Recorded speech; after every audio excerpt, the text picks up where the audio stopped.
I can absolutely blame white supremacy, 100%. Really? Yeah. See, say more, and then I'll respond to that. I mean, just look at the history of the country. Like, it's just really just that simple for me. The country has never fulfilled its promises of freedom, liberty, and justice for all. It's always been freedom, liberty, and justice for some. And usually that some is white people. So here's what I would say in response to that.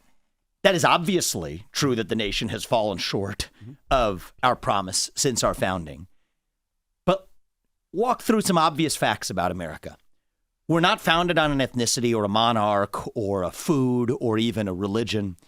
We're founded on a set of ideals that brought a group of people together in 1776, and we live by those ideals. At least we aspire to those ideals today. A nation that aspires to ideals that's not made up of gods, but made up of human beings, will always fall short of those ideals. So I think our worst hypocrisies as a country, and we have many of them, our worst hypocrisies are our best evidence that we have ideals at all. You take a look at other countries. Nobody ever calls the Chinese Communist Party a hypocrite, or China a hypocrite, or Iran a hypocrite. Why is that?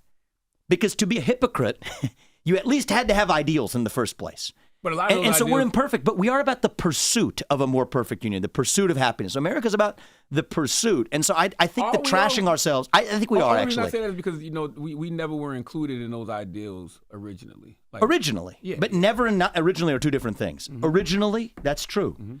Over 250 years of progress, if you had somebody who was in 1870 looking at the world we live in today, if you had somebody in 1960 who was looking at the world we live in today as it relates to race in America, we would be darn close to what they would have thought of as the promised land. So I think we have to recognize that America is about that pursuit. We're a lot further along than we were 250 years ago. And here's the other thing, too. We got to set our expectations. We will always fall short of our ideals. By definition, if there are human beings and not gods living in a nation that aspires to ideals, we are fallen. Man is fallen. That's what makes us who we are. But what also makes us different from animals is that we have ideals. So America's founded on our humanity, that we can believe and aspire to something that we will still fall short of. That's what makes this country beautiful. And that's why that's why I'm in this. You ask me, why am I in this? I care about reviving pride in that nation, because if we get into the habit of just bashing that country, what are we bashing? We're bashing the last best hope that man has for aspiring to those ideals. Tell me who else has done better. I'll wait.